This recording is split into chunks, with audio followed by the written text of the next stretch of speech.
Magsasanib pwersa ang Veterans Bloc at si Senadora Risa. Ito pa ang magandang balita. Si Lito Lapid, kahit naman ganyan yan si Lito Lapid, sasama siya sa Veterans Bloc. So, ibig sabihin nadagdagan pa sila. Kaya actually sana sa mga developments na ganito, posible talaga sanang matalo si Chis Escudero. Posible sanang matalo si Chis. Yung mga pro-impeachment na mga senador, pwede sanang sila yung makakakuha ng majority ng ng Senado. Sila sana yung magiging majority, kaya na eh. Bakit? Ito mga kabunyog, mga kababayan. Tingnan nyo itong balita Alisin ko muna yung title. Ayan. Tingnan nyo dito sa news. Anong sabi dyan? Senator Zubiri, kinumpirmang kasama rin sa grupo nila si Senator Lito Lapid. 5 na sila. Yan yung tinatawag na Veterans Bloc. 5 na sila, mga kabunyog, mga kababayan. Maganda yan. Ang medyo lang naman hindi maganda-ganda dyan, si Zubiri. Medyo pero at least, ang medyo maganda pagdating sa impeachment ni Sara ang stand, si Lacson, si Soto, si Loren Legarda, saka si Lito Lapid hindi masyadong nagsasalita. Pero the fact na sumama sila dyan sa grupo na yan, at least okay yan. Kaya okay sana ito, mga kabunyog Nandyan na yung nandyan yung 5. Antay yan kay Chis Escudero. Ayaw nila kay Chis.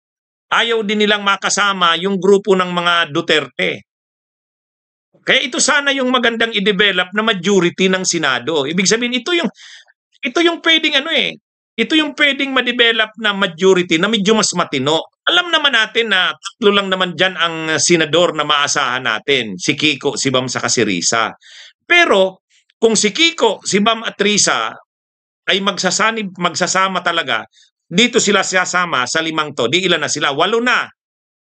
Ibig sabihin, si Risa, si Kiko, si Bam, plus si Lacson, si Loren, si Lito Lapid, si Soto, si Migs. Okay na.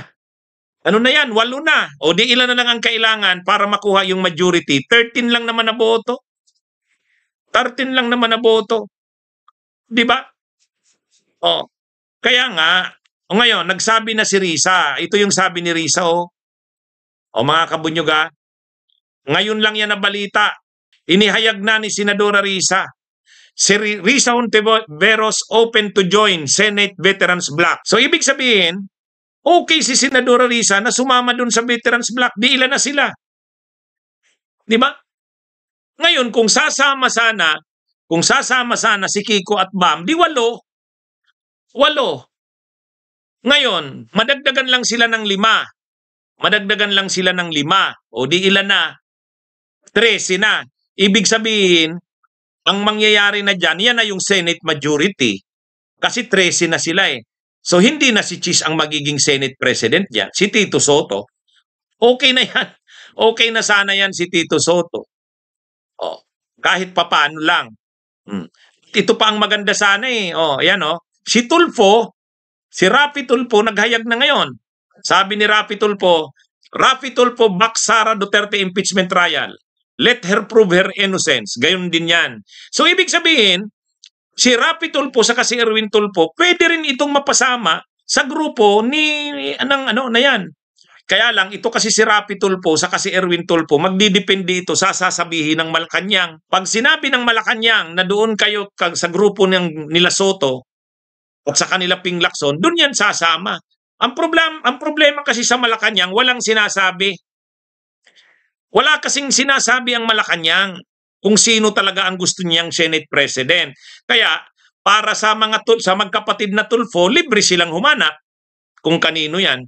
At ang nalaman natin, sinasabi ni Chis Escudero kila Tulfo na suportado ako ng Malacanang.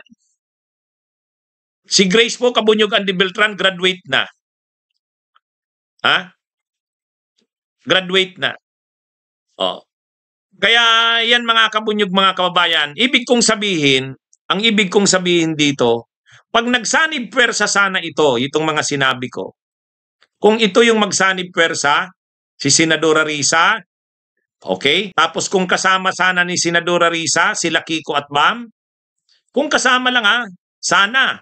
Kung kasama lang ni Senadora Risa, sila Kiko at Bam, at pagkatapos itong Veterans Block, ay ano na ito, 5 na ito, sila Lito Lapid at saka okay na yan kahit kasama si Lito Lapid.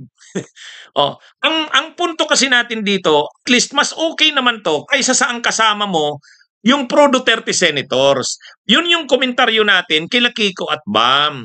Bakit naman sasama sila kay Marcoleta, kay Padilla, kay Bongo, kay Bato? Bakit sila sasama doon?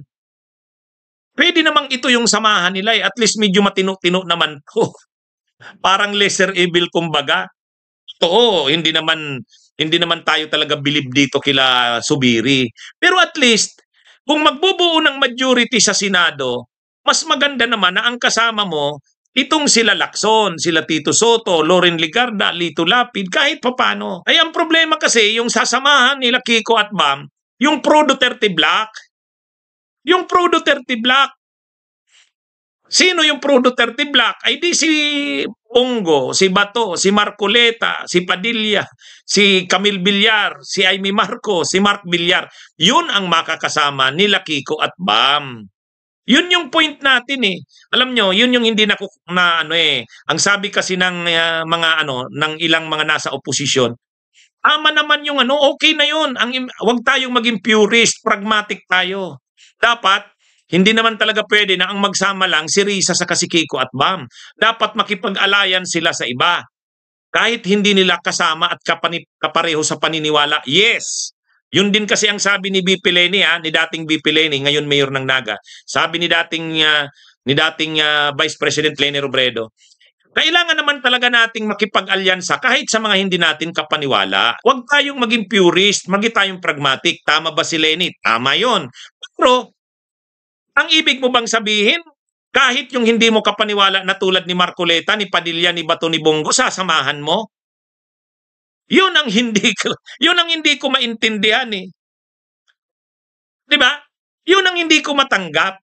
Ano yun eh, okay talaga na mahirap naman na alam nyo, si Kiko, si Bam, saka si Risa, hindi naman talaga nila kayang silang tatlo lang yan. Kailangan nilang makipag-alyansa. Kaya lang, kung makikipag-alyansa sila, pipili ka. Kanino ka makikipag-alyansa? Dito sa Veterans Block? Lacson, Soto, Loren, Lito Lapid, Subiri? Or doon kila Marcoleta, Padilla, Bongo, Bato? Diba? Nakukuha nyo ba ang point ko? Parang ganito eh. Okay, nag-a-agree tayo, wag tayong purist, pragmatic tayo. Pragmatic. Kanino ka makikipag-alyansa? Kay Bongo, kay Bato, kay Padilla, kay Marcoleta. Yung pro Duterte Block, doon ka ba makikipag-alyansa? Or dito na lang, pwede nang mas ito na, sila Lacson, sila Soto. Mas dito na, di ba? Di ba? Nakuha nyo, mga kabunyog? Ewan ko kung sana naintindihan nyo yung punto ko. Agree ako doon sa sinabi ni Leni Robredo na dapat tayo huwag maging purist. Maging tayong pragmatic. Makipag-alyansa tayo. Pero piliin mo rin yung makaka-alyansa mo. Piliin mo rin. Okay. Dapat sana sila Kiko, Bam at Risa, nagsanib persa muna silang tatlo. Pag sanib nilang persa silang tatlo, magdi-decide sila kanino tayo makikipag-alyansa. Maganda, mas makipag-alyansa dito sa Veterans Block. Kahit papano, medyo matino-tino ito. Kaysa naman doon ka kay Marcoleta, kay Padilla, kay Bongo, kay Bato. Di ba? Ngayon, kung yung tatlo, si Risa, si Kiko, si Bam, nakipag-alyansa dito sa 5 o di 8 na sila, ngayon, kausapin nila yung Malacanang. Kasi yung Malacanang kasi kapag sinabihan sila Tulfo, yung magkapatid na Tulfo, susunod yan. Tingnan nyo itong 5. Lacson, Soto, Loren, Lapid, Migs. Sasamahan ni Bam, Kiko, Risa, di 8 na. Sasamahan ng magkapatid na Tulfo, di ilan na? Ano na? 8 plus 2, di ano na? 10. Ano lang? Gatchalian. Yun, pwedeng mahatak si Gatchalian. Di ba? Si JBRC to, pwedeng mahatak yan. Kung ang Malacanang na ang gagalaw. O di, ano na? Halos 13 na yan. Ibig sabihin, makakabuo ka ngayon ng bagong majority sa Senado na hindi grupo ng pro Duterte. Ngayon, pag nabuo yung bagong majority na yan, magiging chairman pa rin naman ng Education Committee si Bam. Magiging chairman pa rin naman ng Agriculture Committee si Kiko. Oh, 'di ba? 'Di ba? Yung ano yun eh. 'Di ba ang gusto ni Kiko maging Agriculture Committee Chair? Gusto naman ni Bam maging Education Committee Chair? Makukuha lang nila yon kung kasama sila sa majority. So anong gawin? Di magbuo ng majority, sino ang majority pwedeng buuin? O ito na, 5, Veterans Block, Risa, Kiko, Bam, 8, Tulfo, Erwin Atrape, 10. Di ba? Gatchalian, 11, JBR Sito, 12. O isa na lang. Isa na lang. Di ba? Kasi 13 ang kailangan. Pagka ganyan, kahit si Pia Cayetano, sasama na yan. Yan yung yan yung nakikita. Pag yun sana yung naging majority, nasasama nila Kiko at Bam at Risa, medyo matino yun. Kaysa doon sa ang kasama mo, pro Duterte. Kung kasama kasi doon sa majority na sinamahan ni Kiko at Bam, pro Duterte, doon tayo nagre-react. Doon tayo nagre-react. Hindi natin sinasabi na magbabago na ba si Kiko at Bam. Sa tingin nyo, pag sumama ba si Kiko at Bam doon sa grupo na yun, magbabago na sila? Hindi. Hindi. Pero papalakasin nila ang Duterte. Ang kailangan natin ngayon, pahinain na ang Duterte Block. Ang nangyari ngayon, inaalagaan pa nila yung Duterte Block. Mas yun pang pinapalakas nila. Diba? Diba? Oh, yan yung problema eh. Huwag na dapat palakasin ang pro Duterte Block. Ano mo papahinain ang pro Duterte Block? Ay di wag kang makipag-alyansa sa kanila. Hayaan sila sa buhay nila. Di ba? Ibig sabihin, kung ang kasama ng pro Duterte Block si Chis Escudero saka si Alan Peter, o di sige sila nang magsama. Sila ang minority ngayon. Di ba? Sila ang minority. Pro Duterte Block, Chis Escudero, Alan Peter Cayetano, o sila ang pro Duterte Block. Sila yung minority. Ang majority ngayon, itong Veterans Block, plus yung 3, Kiko, Bam, Risa, Gatchalian, di ba? Erwin Tulfo, Rapi Tulfo. Yan yung kung nakikita ko, hindi naman talaga magbabago sila Kiko at Bam. Kahit naman sasama sila Kiko at Bam doon sa grupo na yon, hindi sila magbabago. Naniniwala naman ako dyan. Ang problema, pinapalakas nila ang pro-Duterte Block. Sa ginagawa ni Chis Escudero, pinapalakas niya ang pro-Duterte Block. Imagine niyo, ang magiging Senate Blue Ribbon Committee si Marcoleta. Yung mga komite na mga importante, mapupunta kay Bato, mapupunta kay Bongo, mapupunta kay Padilla, mapupunta kay Aimee, mapupunta kay Mark Villar. Bakit? Ay kasi majority sila, kasama sila sa majority. Di ang laking pabor ang ibibigay sa kanila. Yan yung yan mga kabunyog, mga kababayan, ang punto dito. Kasi ang sinasabi ni Leni Robredo, dapat daw wag tayo maging purist, maging pragmatic daw tayo. Ibig sabihin, hindi pwedeng tayo-tayo lang, dapat tayo makialyansa. Tama ba? Tama. Pero ang tanong, kanino ka makikipag-alyansa? Doon tayo nagkakaproblema. Kasi ang ginawa nila Kiko at Bam, nakikipag-alyansa sila sa pro Duterte Block, saka kay Chis Escudero. Pwede namang makipag-alyansa dito sa Veterans Block. Hindi man yan ideal, hindi man yan oposisyon, pero at least lesser evil yan dun sa grupo na yun. Pag nakipag-alyansa sila Kiko, Risa at Bam dito sa Veterans Block, sasamahan pa ng 2 magkapatid. Si Tulfo, Erwin Atrape, sasamahan ni Gatchalian, sasamahan ni JB Ejercito. Si JB Ejercito kasi, hindi naman yan sasama sa kapatid niyang na si half-brother niya na si Jinggoy. Si Jinggoy pwedeng mag-i-stay yan doon. Pero si JB pwedeng mahatak yan. Lalo na kung gumalaw ang Malacanang. Pag gumalaw ang Malacanang at sinabi ng Malacanang, ito yung grupong suportahan natin, mananalo yan. Ang problema kasi, tama naman yung para kasing ang Malacanang, hayaan na yan. Kung sinong maging Senate President, pahala na sila. Hindi maganda. Kasi ang mangyayari, lalakas yang ano grupo ng Pro Duterte. Kaya mayayabang ngayon ng ano eh. Mayayabang ngayon ng mga Pro Duterte ano senators eh. At dahil kasama sila sa majority block, yung mga resolutions nila na ini-sponsoran, lulusot yun. Halimbawa, yung resolution ngayon nila na house arrest kay Duterte, lulusot yun. Bakit lulusot? Mayroon ng 7, yung Pro Duterte block. Susuportahan niya ni Cayetano, susuportahan niya ni Joel Villanueva, susuportahan niya ni Jinggoy, susuportahan niya ni Cheese. Oh, di ba lusot na naman yung resolution na yon? Di ba?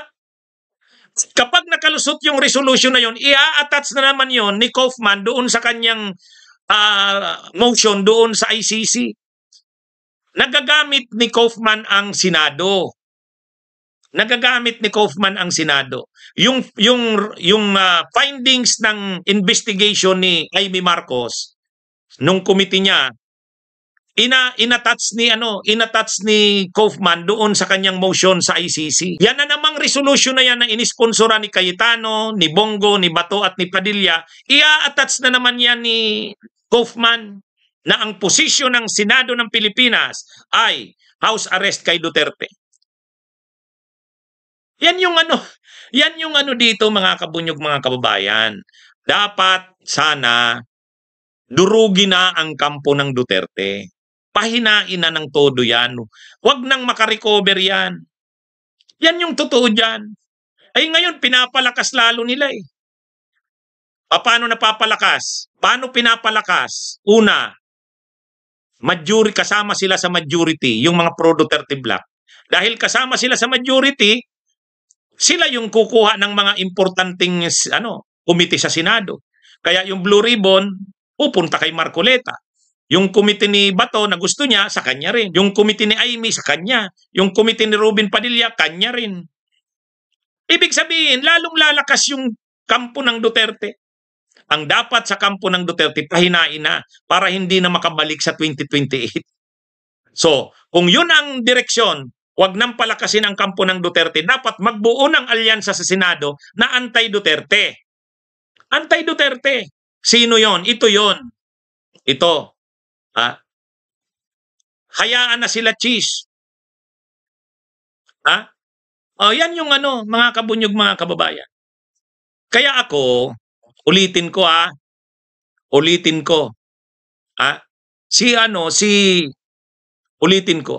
Si Lenny tama sa sinabi niya. Kasi dinidepensa ni Lenny si Kiko at Bam. Ang sabi ni Lenny, kailangan kasi makipag-alyansa. Hindi naman pwedeng sila-sila lang. Tama yon? Tama. Sabi ni Lenny, huwag tayong purist, dapat pragmatic. Tama. Agree ako dyan. Pangatlo, sabi ni Lenny, hindi naman yan magbabago si Kiko at Bam. Ang principles niyan pa rin. Tama ba yon? Tama din. Tama. Kaya lang, ang isang anggulo doon, okay, makikipag-alyado ka. Kanino? Pipili ka ngayon ng kaalyado mo. O, kanino ka makikipag-alyado? Grupo ng Duterte o itong grupong ito ng Veterans Block? Dito ka na sa Veterans Block. Mayroon ka man diyang hindi gusto, tulad ni Subiri, pero at least okay naman si Lacson. Okay naman si Soto kahit papano. Okay naman si Loren. Pro Duterte, yan eh. Di ba? So, ito sana, kapag ang Malacanang ay gumalaw, marami kasing senador gagalaw kung ano ang sabi ng Malacanang, susunod sila eh. Sino yon? Yung magkapatid na tulpo. Si Gatchalian. Si JB Ejercito, susunod yan. Si Pia Cayetano, pwedeng humiwala yan sa kapatid niya. So ang lalabas ngayon, ang minority na sa Senado, yung pro Duterte. Kasama si Cheese. Kasama si Alan Peter Cayetano. Kasama si Joel Villanueva. Kasama si Jinggoy Estrada. O di sila na. Tama yun. Sila na yung magsama-sama na minority. So, kapag ganun ba ang nangyari, makukuha ba ni Bam sa Kiko yung chairmanship ng committee gusto nila? Yes. Pero, iba yung majority mabubuo. Hindi grupo ng Duterte Block. Diba? Yan yung punto ko, mga kabunyog, mga kababayan. Yan na naman. Sasabihin na naman na yan, kinakalaban natin si Lenny. Hindi natin kinakalaban. Agree tayo kay Lenny. Kailangan talagang makipag-alyansa. Hindi pwedeng tayo-tayo lang. Pero ang tanong, kanino ka makikipag-alyansa? Di ba? Paano sana mag-work ito? Yang 5 intact na yan. Subiri, Soto, Lapid, Loren, saka Lacson. Sasamahan ng 3, Risa, Kiko, Bam, 8 na. Idadagdag mo ngayon yung mga mapapag-ano ng Malacanang. Kapag ang Malacanang kasi gumalaw yan at sinabing dito tayo sa grupong to, susunod na si Gatchalian, susunod yung magkapatid na Tulpo, susunod si JB Ercito. At malamang si Pia Cayetano susunod pa dyan. O di kumpleto na, 30 na yan. Di ba? Ngayon, kung 30 na yan, bago ng majority yan, ang Senate President na dyan galing sa kanila, yung mga komite, wala na, hindi na kila Bato, hindi na kila Marcoleta. Dito na sa bagong majority. Yung gusto ni Kiko at ni Bam na komite, makukuha pa rin naman nila. Kaya pa bang gawin yan? Yes, July 28 pa yan eh. July 28 pa yan. Kaya pa yan. Nakuha nyo mga kabunyog, mga kababayan? Ang maganda ngayon, ito na nga. Nagsasanib pwersa na yung Veterans Bloc at saka si Risa. Okay na. Sana, ano na yan? Kasi itong alyansang ito na yung posibleng maging alyansa sa 2028 elections laban sa Duterte. Ito na yun. Di ba? Hindi susunod si Cayetano dyan. Hayaan na natin si Alan Peter doon. Pero si Pia, posible yan. Kasi ang magiging tika niya ng Cayetano, maghahati sila magkapatid. Sasabihin niyan, sis, sister, Pia, doon ka na sa grupo nila para pareho tayo mayroon. Dito ako sa minority, doon ka na sa majority. Di ba? Ganun mga kabunyog. Ako wag na naman ninyo akong Wag ninyo akong anuhin, wag ninyo akong pag-isipan na parang ako Hindi, ini-explain ko lang 'to. Okay? Sige, magandang araw mga kabunyog, mga kababayan. Mabuhay po tayo. Bunyog, bunyog, halikan na kasama ka.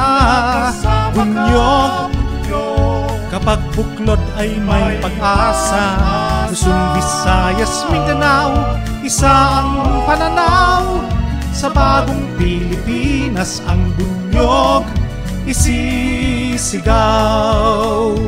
Bunyog.